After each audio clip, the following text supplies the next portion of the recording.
It's the job that's never started, as takes longest to finish. J.R.R. Tolkien. Dedicated to the team to honor the thrill of beginnings, the joy of creation, and effort spent trying to put it all together. For we put the thought of all that we love into all that we make. The same author. The Last Tavern. Episode 1. In the lands lying to the east of the Great Sea, upon the Long Trail, there once stood the Last Tavern. Why was it named so, you might wonder? Simply because beyond it, the wilds began. A place where no establishment of repute could be found, not a tavern nor even a humble inn all the way to the gloomy ridge. And beyond those foreboding peaks, well, that was no place for a decent traveler, unless their heart was set on reaching the realms where, it is said, the dwarf kings still hold sway. Their emissaries hurry along the trail, from east to west and back again, their purposes shrouded in mystery. Dwarves are a secretive folk indeed, but the respectable travelers, long before they reach the foothills of the gloomy ridge, veer south onto the skirt track, rolling towards the Marble Mountains, if they have the means to roll, towards the villages and towns that dot the path all the way to the warm sea, where the majestic eternal city rises. The tavern was a two-storied edifice built from wild stone, featuring an inner courtyard and solid wooden gates that stood invitingly open by day and securely locked by night.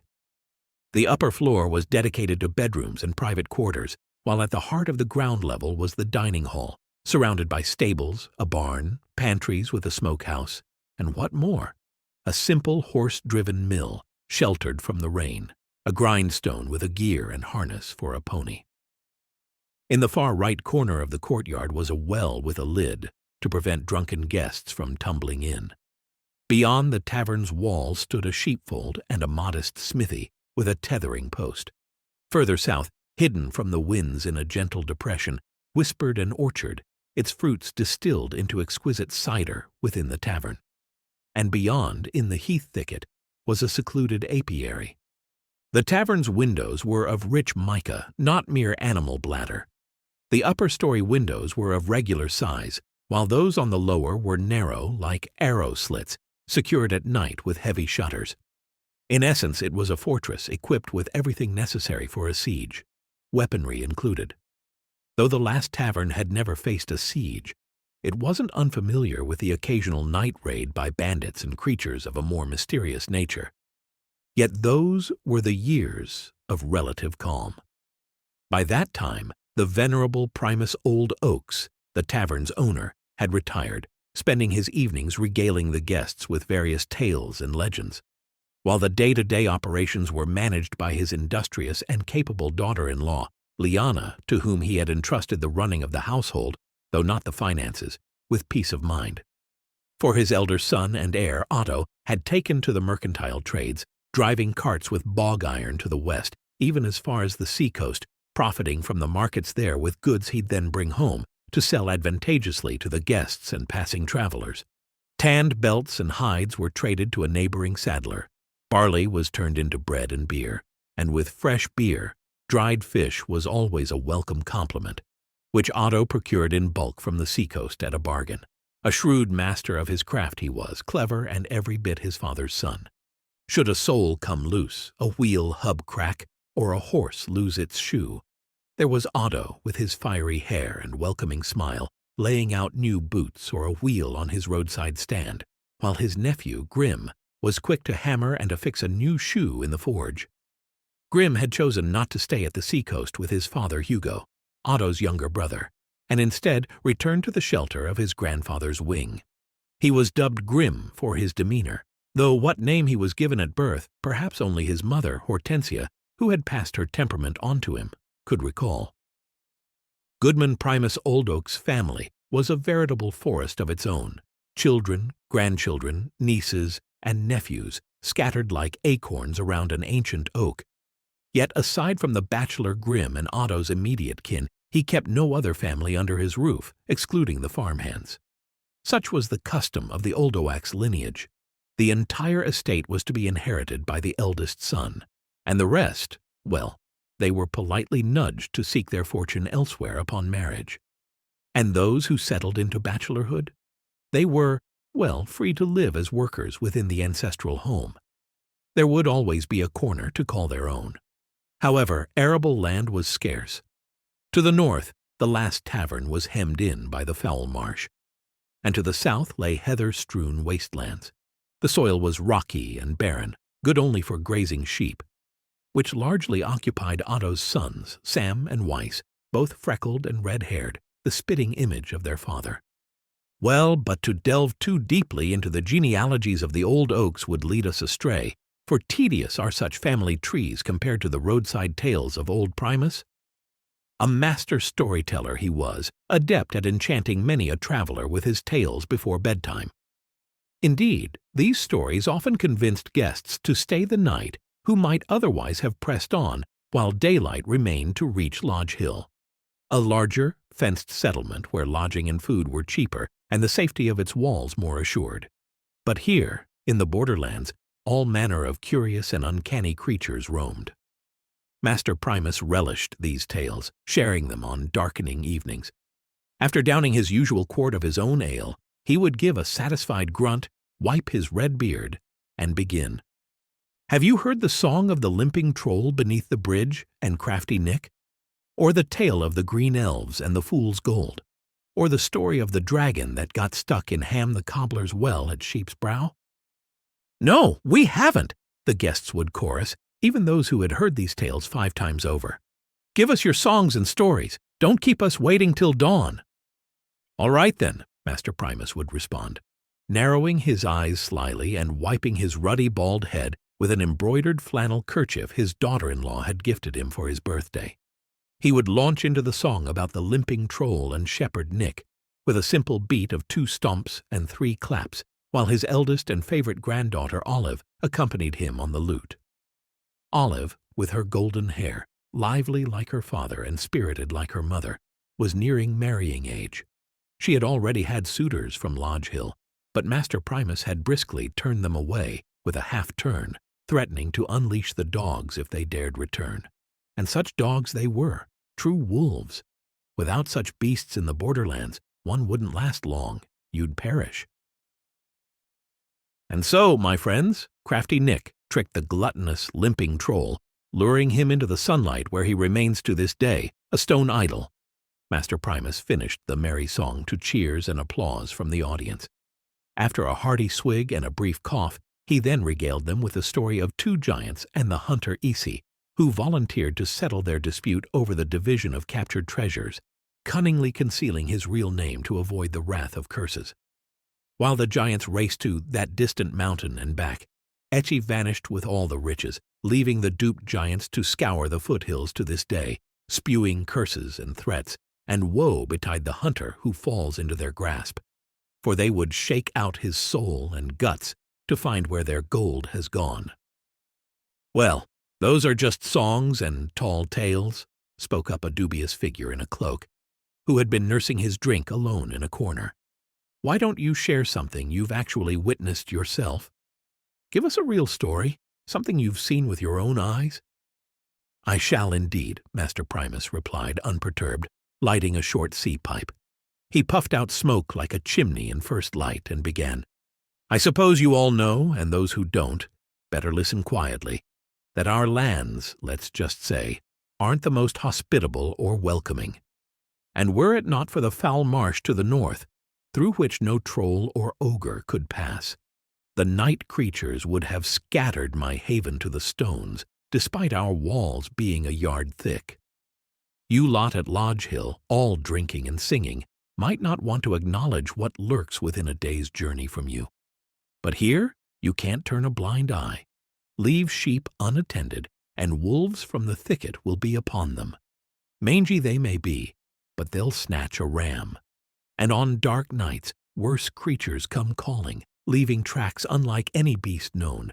Even my dogs fear them, and that's saying something for wolfhounds. It's all fairy tales about trolls, giants, and night creatures, the cloaked figure scoffed again from his corner. If such horrors roamed here, you and your kin wouldn't stick around. You'd have fled to Lodge Hill long ago, or further, to the elms. You spin scary stories so people are afraid to travel the road at night and stay at your tavern instead. If you don't like it, don't listen, but let others hear." The fiery-haired youth from Creek Valley, who had introduced himself as Rufus, interjected. The cloaked figure fell silent. Then Master Primus suddenly realized he couldn't recall either the name of the man in the cloak or when and how he had arrived at the tavern. An unusual silence fell over the room. All eyes turned to Master Primus, who sat, lost in thought. In the ensuing silence, the buzzing of a wayward mosquito, seeking a blood-rich victim, became audible. The quiet was shattered by the sharp slap of Rufus's hand against his own cheek. The buzzing ceased. "And what might your name be, sir?"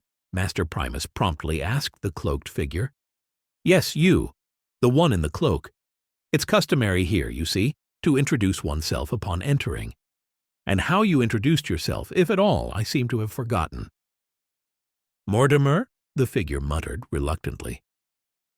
"Morty what?" Master Primus inquired. Laughter rippled through the room. The cloaked man did not respond.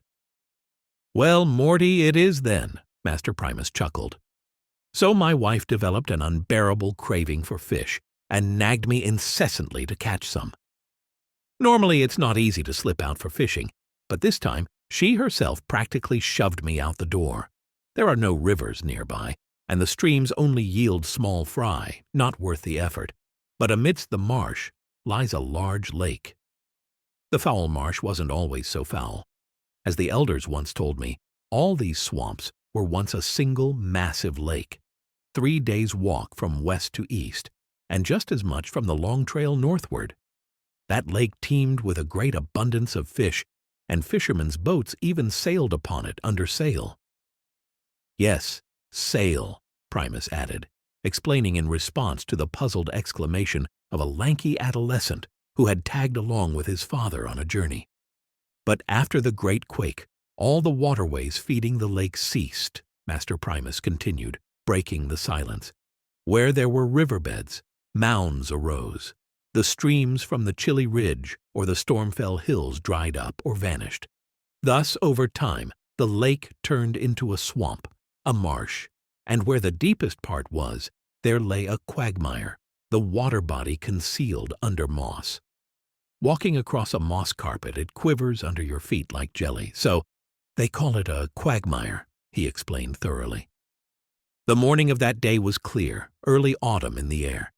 I donned my swamp boots, took up my hooked staff, and put on my head net, essential in the swamp, and headed out to fish, first along a well-trodden path, then by the guide sticks. I've placed these throughout so you don't accidentally drown in the bog. The swamp is tricky. Where the moss is continuous, you can walk freely, but where there's sticky mud, step in, and you might not retrieve your boots. And then there are deep bog pools, best to be avoided. But the deadliest peril is the bog holes. They look just like any part of the swamp, but the moss over them is thin, and beneath lies a bottomless pit. Plop down into one of those without a hooked staff, and you won't get out on your own, unless there happens to be a sturdy-rooted young tree nearby to hook onto and pull yourself out. Without a staff, you're as good as drowned, or you'll sit in the muck until you freeze to death, unless the swamp fiends get to you first. Yes, swamp fiends. What did you expect? If you lay out guide sticks from the wrong end of the swamp lake, where the fiends dwell, they'll shift those markers overnight for sure. Follow them again, and snap, you're in a deathly hole. Master Primus paused, his pipe having burnt out while he spoke. Leisurely, he began to knock it out, refill it, all the while humming a sailor's tune about a runt from the seacoast who set out to find forgotten lands. Meanwhile, among the guests, a debate was heating up. Mortimer the Cloak stubbornly maintained that all these were but children's tales meant for the faint of heart, boasting that he himself had traveled the road at all hours without encountering such nonsense, and that the marshes harbored nothing but snipes and mosquitoes. Rufus immediately suggested he pack up his nonsense and take a hike, finding obvious support among the crowd. And the tavern hosted a motley assembly that evening. Apart from Mortimer the Cloak, who kept to himself, a pair of surly dwarves intermittently puffed on their travel pipes, between swigs of ale, served by the tireless Olive. A boisterous crew of miners from Lodge Hill, out on the marshes seeking iron ore, was on a spree at one table. At another, a seasoned merchant with his caravan guards sat discussing their impending journey eastward, likely beyond the dark spine.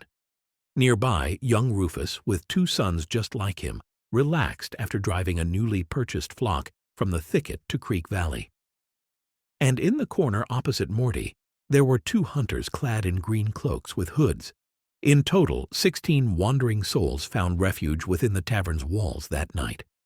Meanwhile, the host continued his tale, lighting a new pipe. So, the bog hole. A cloud of blue smoke slowly drifted across the room. I looked out the window that morning. The fog was gradually clearing, the sun a bleary coin glaring through the haze. Thought to myself, it's going to be muggy by noon. But I grabbed my raincoat anyway. Getting drenched is hardly a delight. My old lady, a muted grumble from Mistress Oldux echoed from the tavern's far end, packed me a bundle of food, so I slung my bag over my shoulder, took my hooked staff, and off I went. Down in the valley near the marshes the fog still lingered, not yet dispersed. But what did I care? I knew the way like the back of my hand, moving along the path through the underbrush, by the markers, across the moss. Where it was soggy, I hopped from tussock to tussock, listened to the snipes warbling in the reeds, preparing to migrate with autumn on its heels. Suddenly a snipe bleated nearby, means it'll be warm and clear. But then a chill ran through me entirely. That snipe wasn't calling from the heavens, but down low on the marsh. And that simply couldn't be, since snipes bleat with their tails when diving from the sky. A shiver ran down my spine. I stood rooted to the spot. Then I thought, must be a stray lamb from someone's flock wandered onto the marsh, got stuck. I'll pull it out, add to my sheepfold. Even laughed at myself. What's there to scare you, old Primus? How could there be undead at this side of the marsh, and at such an early hour? So, squelch, squelch, I plunged further into the fog, through the thickets, into the willow scrub, feeling my way with the staff. Slowly made it to a clearing and saw a black-as-soot lamb nibbling on young willow. I took a leather thong from my bag, hung the bag on a branch, made a loop, and approaching quietly whispered, "Here, Ba lamb, come here!" And then it fixed its gaze on me, its eyes red as coals in the furnace, and it spoke to me in a flat human voice. "Oh-ho, calling me a Ba lamb, are you?" Then, after a brief pause, calmly added, "Boo." I ran for my life then, forgetting even my bag. Only at the marsh's edge did I come to my senses. What it was, I still don't know to this day. With those words, Master Primus knocked out the spent pipe with a single slap into his broad palm and flicked the ashes onto the floor. He reached for his mug. Empty. He smacked his lips and snapped his fingers, summoning his granddaughter, who was already hurrying towards him with a full pitcher. "A black talking ram, imagine that!" exclaimed Rufus, turning to the other guests. "And what kind of creature was that supposed to be? A turnskin?" "Who knows?" Primus shrugged. "What's there to know?" scoffed Morty the Cloak. "Just seeing things from too much wild rosemary mead? That's all it was." "It might have been just seeing things," Primus responded calmly, "but whatever was seen gnawed all the bushes around the glade." "A ram might gnaw, but the voice was just your imagination," countered Morty. Master Primus wanted to retort, but he waved his hand dismissively and poured himself more ale. The debate picked up once again. "And what of the bag?" queried a dwarf, his brow furrowed in concern, bringing everyone back to the present with his practical question. "I retrieved the bag, a week later. Can't just abandon good stuff. Yet you were telling quite a different story at first, about a clear morning in early autumn, complete with your mosquito net, markers, and the lake. But now we're in late summer, since the snipes haven't flown away yet, and instead of a clear morning, there's fog," Mortimer the Cloak noted slyly, stroking his sinewy nose, and this time no one hushed him. "That's right," Master Primus replied, unshaken. "That story was merely a warm-up to the main one I've set aside for later, and you, it seems, have quite an eye for snipes. Why don't you share something yourself and we'll all listen? My stories would seem dull to you, all about medicinal roots and various herbs, Morty responded evasively. So you're a healer then? Master Primus asked, puffing out a questioning cloud of smoke. Not exactly, Morty replied evasively again, picking up his wide-brimmed felt hat from the table as if ready to leave. But he didn't go. From her high stool, Olivia watched this all intently, watering pots of hanging air lilies draped over the beams. It was rare for anyone to interrupt Master Primus like this, much less challenge his own words in his own house. Well then, Mr. Not exactly a healer, Master Primus said pointedly, here's what I have to say to you. We welcome all sorts of guests here, for sure, but if you intend to keep interrupting me every chance you get, this tale will take a very long time to tell. And people, you see, need to sleep. Dwarves, too. So if any more doubts peck at your head, tie a knot in your memory. And when folks have gone to rest, all right then, I'll indulge you and clear up your doubts. For free, no less. But then, it's a deal. You'll have to match each of my stories with one of your own. You must have all sorts of things to tell, though you play coy here. Agreed, Morty accepted reluctantly. And for you folks, here's another story. Actually, the first one about the marsh and fishing that I began, but was distracted when my pipe went out, Master Primus addressed the rest. So there I went, in early autumn, to the marshy lake to catch some fish. The morning was clear and crisp, with clear views far and wide. The underbrush still stood green along the marsh side, aspens trembling and whispering, birches rustling with their lashes. Up high, the wind chased clouds across the sky, yet below, all was still.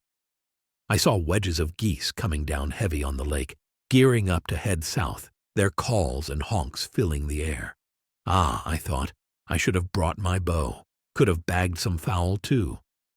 So then I walked on, following my markers to a little wooded island in the marsh, where I had my flat-bottomed boat hidden. Right at the island's far end, the marsh gives way to the lake itself, and there's a spring gushing near the shore to boot. And then it hit me. This ain't my island at all. On my island, all the trees are low, birches and swamp rowans. But here, a massive willow sprawled in the middle. Well, I thought, surely the undead have settled in this part, rearranged my markers, and I've ended up on another island. Yet looking around, all the places seemed familiar, unchanged. Just remove that absurd willow. It would all be as it should. Sorcery, enchantment, delusion? Well, I thought, let's see. So I went onto the island, carefully skirting that willow by the marsh's edge, just in case. And indeed, there it was, my boat, right in its proper place, covered under a makeshift lean-to. Miracles. I wanted to approach the willow then, but felt afraid. I stood there, scratching my wild head, while the sun was already warming up. What to do? The fish won't catch themselves. Did I come all this way for nothing or what? I pushed the boat into the water and set about placing my nets. By the time I was done, it was noon, and I was getting hot and weary. Stripped down to my undershirt, drank some cold cider, had a bite of what my old lady packed, smoked my pipe, and dozed off in the boat, covered with a raincoat to shield from the mosquitoes, my face protected by the mosquito net. I slept and dreamed of an elven dance on a green meadow. Elves walked in a circle, all dressed up in gold and green, singing elven songs, and I understood every word. They sang of a distant land overseas, where the old sun sets behind the edge of the world, mountains rise above the clouds, and there is no old age, no sickness, no death. The song filled me with such sudden sorrow and joy that I shed a tear. Then I woke up because something heavy thumped against the boat like a hefty catfish. And at that very moment, a cold wind from the north swept in, turning the boat.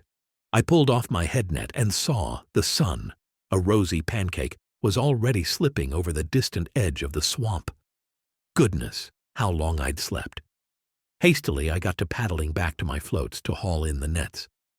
Almost all were empty except for 3 swamp carps, dark as waterlogged wood. Ugh, just my luck. Well, at least the old lady will have her favorite fish stew. I moored the boat, dragged it ashore, and stood there stunned. The willow was gone. as if it had never been. What an illusion, I told myself. And you probably thought the same. But when I went to the spot where the willow had stood, there were holes in the ground where roots had been, and beyond that, strange tracks and crushed bushes, as if that willow had uprooted itself and walked away on its roots through the marsh. Such are the tales. I was then glad I hadn't gone closer to investigate. For a brief moment, silence hung in the hall, along with a cloud of tobacco smoke. Then everyone started talking all at once, shooting all sorts of guesses about how come the ominous willow was there and where it went. Meanwhile, Master Primus just rocked in his chair, puffing smoke rings and chuckling into his wry whiskers. He always had a story ready for every twist of life. And just then, right before his eyes, the brass handle of the front door slowly turned. The doorbell tinkled, and a new shadow grew on the threshold. The genial smile slid off Primus's face. Why didn't the dogs bark? He thought belatedly, squinting at the silhouette of the late visitor. End of episode 1. Thanks for listening. If you enjoyed it, please give a like to help the tale going. The author is not a professional writer, and this may be the first complete piece ever shared publicly. So, any comments and feedback would be most eagerly welcome and appreciated.